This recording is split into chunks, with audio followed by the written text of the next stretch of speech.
for over 20 years. Right. As a community activist, there's certain things that you do within the community, and then one needs to take those things to the council for them to enact upon them.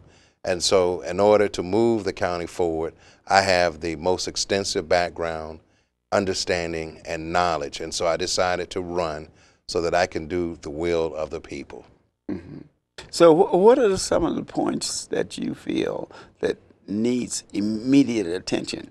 The number one priority is the foreclosure rate. Prince George's County leads the state in foreclosure. Prince George's County is number 6 in the country in foreclosure. No and kidding. So I didn't know there's 6 in the country. Yes, sir. The foreclosure rate is really a terror on our communities. When you go into a community and one home is foreclosed on, the people in that zip code see their property value decline. When there's a second and third, then that community's value continues to decline. The banks don't take care of their property. They allow the grass to grow tall. Sometimes wayward teens will go in to the abandoned homes and they will engage in illegal activities. So that's not towards building this community. We want people's property value to increase. We want the community to thrive and prosper, and we need someone who understands that. I am addressing the foreclosure issue now with my nonprofit. We're recognized by the county and state, and as such, we renegotiate packages. We try to do what we can to keep people in homes, keep the community going, and add to the vibrancy of Prince George's County. So foreclosure is the number one issue. Now, why is it that the council or county exec, they don't propose something to force these banks to take care of property?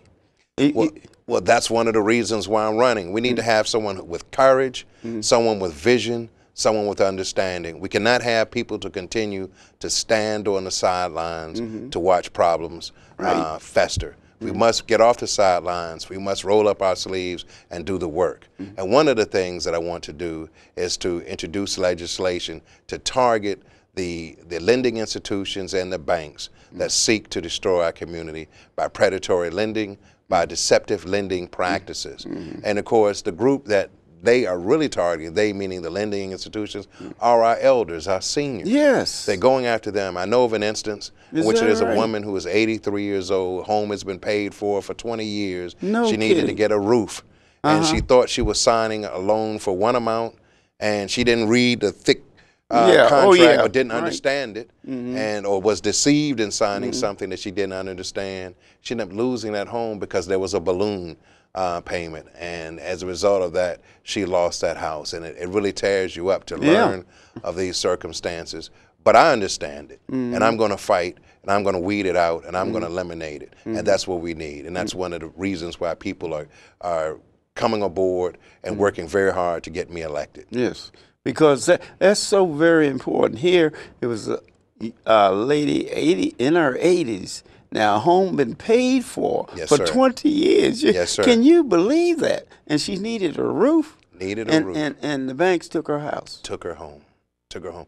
Now, the sad thing is that when the banks take the homes, they sometimes settle on it. They're homes that have been vacant for years. And so why would they put someone in the streets? Yeah. Why would they devastate that community and that neighborhood? Why don't they work with the person? Work with their customer. It's a shame, yeah. And that's what I want to do. I want to encourage that. I want to foster that. And I want to keep communities together. As far as working with the communities, with the senior citizens, what do you propose that in a structure that would help this not being repeated? Well, education is one. I work with the seniors now with a nonprofit, UCAP. I work with them now to educate them on the problems that are occurring. We need to also educate the community and let them know the banks and lending institutions who have really sought to really create a big problem. The federal government has gone after Wells Fargo. Citibank has also been identified as a bank that has been engaged in some activities that are questionable, if not illegal. And so we want to go after those who are not really friendly to people in our community. And I will do that. But also there's another component to the foreclosure piece, and that is people are unemployed or underemployed. Our economy is soft right now. And so Hey, because tell of the me. soft economy, there are some who went into a home and they could afford it at that time, but they may have been downsized, or they may have had a reduction in their income, and it causes them to face a very tough situation. And so we want to bring jobs to Prince George's County. Yes. I have been a leading advocate for federal agencies to come to Prince George's. I've been a leading advocate for state agencies to come to Prince George's County, and I've been a leading advocate for private industry to come. We don't have an industry in Prince George's County. Right. Northern Virginia has the defense contractors. Montgomery County has the biomedical field. DC has a federal government enclave. We do not have an industry, and so each day 265,000 people out-migrate. They commute. They leave Prince George's County to go somewhere else to work. When they do that, they take their money with them. They buy their coffee, they buy their lunch, they get their hair done, they receive medical attention there, they buy their clothes and gifts. And so that's an economy we support outside of the county. Right. So we need to bring workers here to the county for them to work where they live. And then as a result of that, we will have more people here during the day to support businesses here in Prince George's County. As a result, our tax base will increase, and we'll have more money to pay our police, our fire, our EMS workers, pay our teachers, school administrators, to provide services to fix a pothole. And so that's really what I will do. I'm working on it now as a volunteer, as a community activist and leader, but I need to get on the council to have the authority of that position right. to make it happen. Right. Yes, to sir. Make it happen. Yes, sir. Well, what about the move that they're trying to make about development around metro stations? What's your opinion of that? Well, I have for years been a supporter of transit-oriented development. And I believe that we should have development around our metro stations. It is a shame that we have the largest number of metro stations in Prince George's County, but we have no development. When you come outside of a metro station, you have a Chinese carryout, you have a liquor store, you have a nail salon, but you don't have any vibrant economy. You don't have any corporations. You don't have any major offices.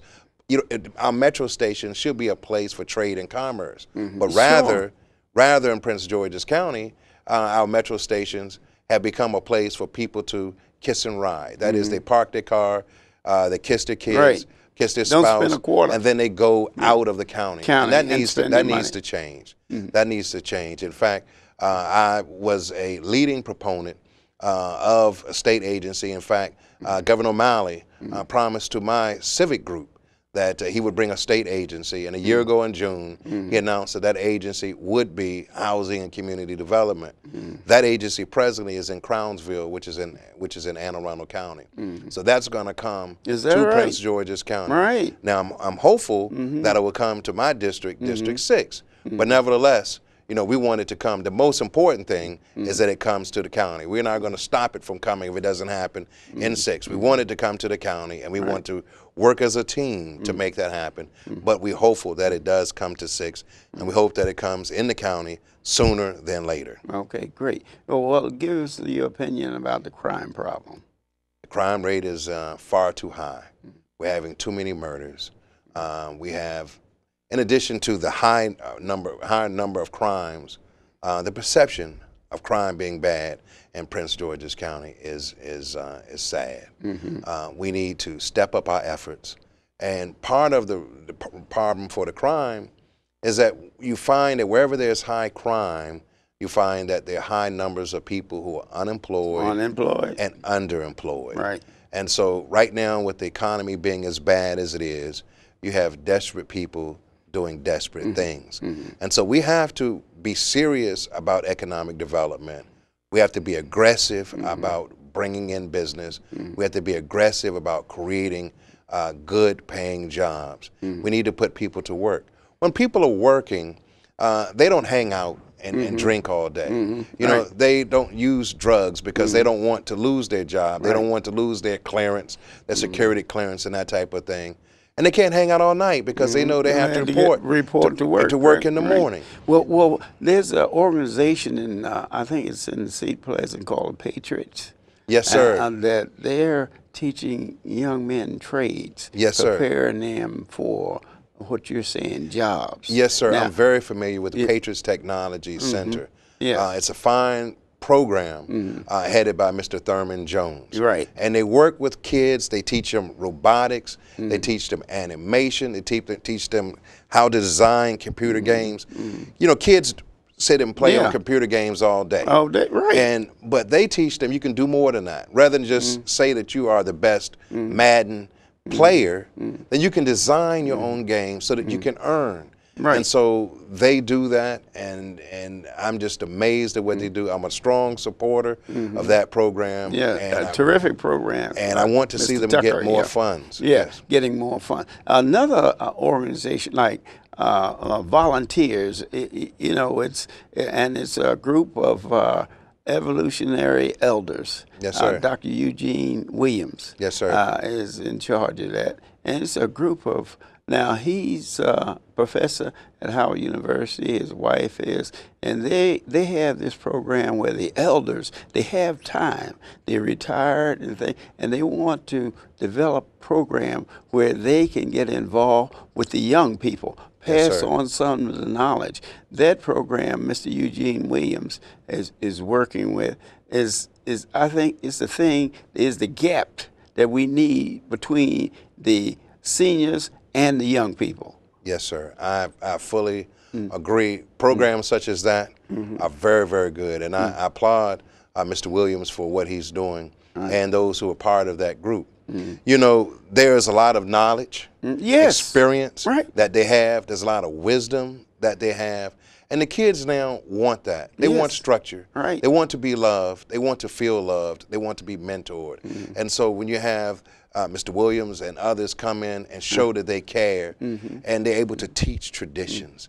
You know, they teach values. Yes, sir. No, sir. Yeah, you know, exactly. Go to work. Pull your pants up. You know, and the kids want things. The kids want that, and they're not getting it now, but they want it. In programs such as this, they're able to teach that. Okay. Quickly, tell us some of the fine points that you're going to present to the council once you're elected. Well, when I'm elected, we want to bring jobs to Prince George's County. We want to address the foreclosure issue, but I want to collaborate with my colleagues on the council. I want to work with them. I want to work with the county exec, but we also want to reach out. One of the issues and concerns that we have in the county is we really don't work as a team. The council should work with the county exec. The county exec and the county council should work with our state senators, our state delegates, and the governor.